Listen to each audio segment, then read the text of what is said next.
is Bright Onions. Yes. Yeah. So we thought we'd go live today because we're trying a thing.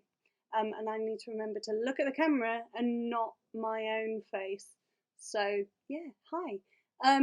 So we are chatting about things that make us happy in sad times, tricky times. Yeah. Who are you?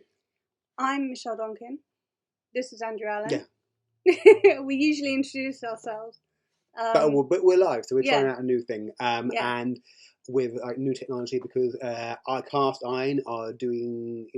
I get annoyed by organisations that go, "We've got announcements coming up. We're doing this." So I'm not going to do any of that because that's tedious, and you sort of tend to go, "Well, just say the thing." So we're not going to do any of that. But this is part of the thing. We're trying out new technology and stuff about the way we talk to you and about the things that distract us and make us happy. Yeah, and we've been doing a few YouTube videos about that. We've been doing Facebook videos and stuff, and we thought, why not give live a try? So this is what we're doing.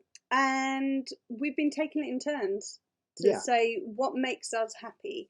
And last time it was your turn. It was. What did you say last time? Well, last time I was talking about doodling. Not that because we try and talk about things that everybody can do or have access to. And that does mean inevitably that we talk about a lot of books and films. Mm-hmm. But, actually books and films aren't always everybody's cup of tea. Yeah. Tea. Ah. And I doubtless will talk about more films and books and stuff. There are a remarkable amount of books and films I have not yet consumed. But we've chatted about that and said, maybe there could be other things that aren't books and films. Yeah, we're trying to mix it up a little bit. Mix it up. And so I talk about doodling and drawing. I'm not a greatly skilled drawer, but thank you. But I do it. You do doodle. I do doodle. I do doodle. This is why we don't go live. Yeah. So, I've had a lot of coffee. But it's your coffee. Coffee. So. So yeah, but it's my turn this time. Yeah. So I thought we would. So I would like to talk about history. I enjoy history, and that's something that makes me happy. It seems on its surface something quite neat and tidy and knowable about history.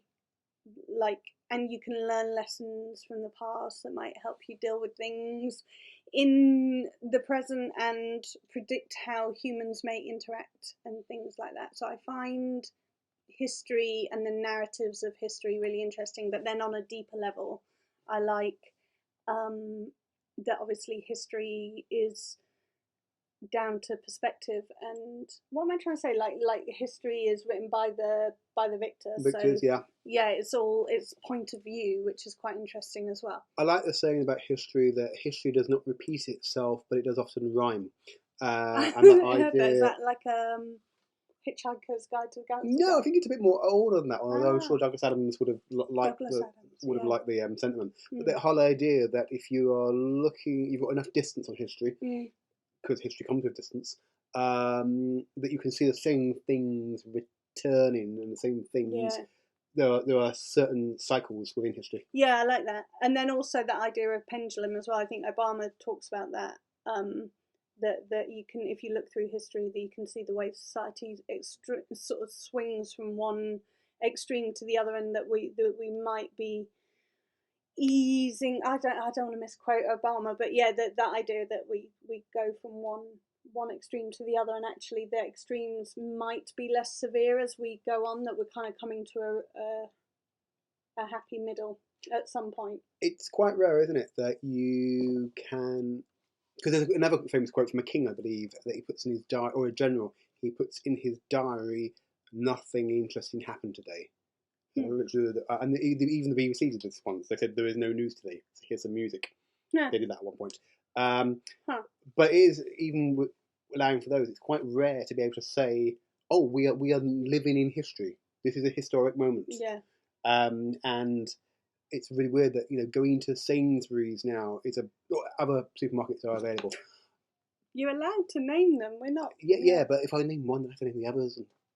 I haven't been to a Shopper's Paradise since 1979. I haven't even heard of that one. I remember Farm Foods. See, the past is a different country. They do things differently there. That's the last historical quote I've got. Yeah. But yeah, even an act of going to the supermarket is a historical act. Yeah. Like everything feels at the moment like it's very, very memorable. Like you go, oh, I'm living in a memory.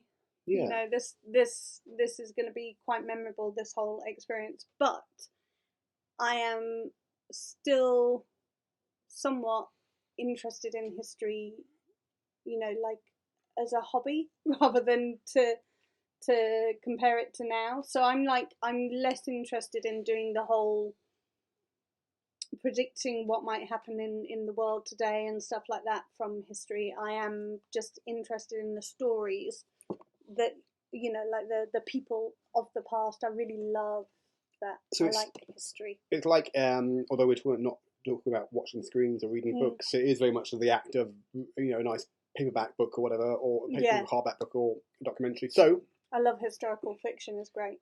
Or historical fiction. Yeah. So here's an unfair question for you. Okay. Because obviously there are some moments in history that are awful, and you might be talking about the lovely sort of the invention of the fork or something, and things that are quite fluffy. I do like forks. But top 5 historical eras. Oh, good. I thought you were going to say horrible historical eras. No, I don't want to put that through. No. Okay, so top 5. It changes quite a lot. Yeah.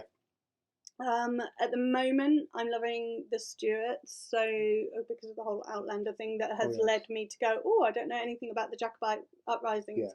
So the Stuarts and sort of William of Orange and 1688 to 17 mid 1700s. Yeah. I like top 5 is going to be hard. I can give you top 3 probably. Okay. So Jacobites. I like Victorian London. Very specific. I like places. Victorian London, and I like the Tudor period as well. So, and the Elizabethan. So Tudor, Henry VIII, and the Elizabethan, sort of pop culture, royal intrigue stuff. I like that. Yeah, and the Industrial Revolution. I like, and also anything to do with railways. I'm in. Oddly enough, we're one of the very few book reading people in the country not to have pre-ordered the latest Hilary Mantel. So. No, we haven't, because I don't think I have finished reading. Is it the Wolf Hall series? It's not. Is it? Yeah. Okay, I didn't know if that was the proper name for the series. I don't finished. know if it's the proper name. I wouldn't want to be audacious as to say that is a name for us. Oh, okay. Yeah, it's a trilogy, isn't it? I think. Yeah. So I haven't finished reading. Bring Up the Bodies and. Yeah. The latest one. Yeah. Yeah. So that is. I like history. That's my bright onions today. And next time, it's going to be you when we talk about things that make us happy. Hope you have fun. In these troubling times, yes. We're working with new technology, so we'll see if we can play ourselves out. We can see if we can end that. We'll see if we can stare you up. But we keep in touch. We're on Twitter. See if you can. See. We're on Twitter. We're on Facebook. We're on all manner of things, and we have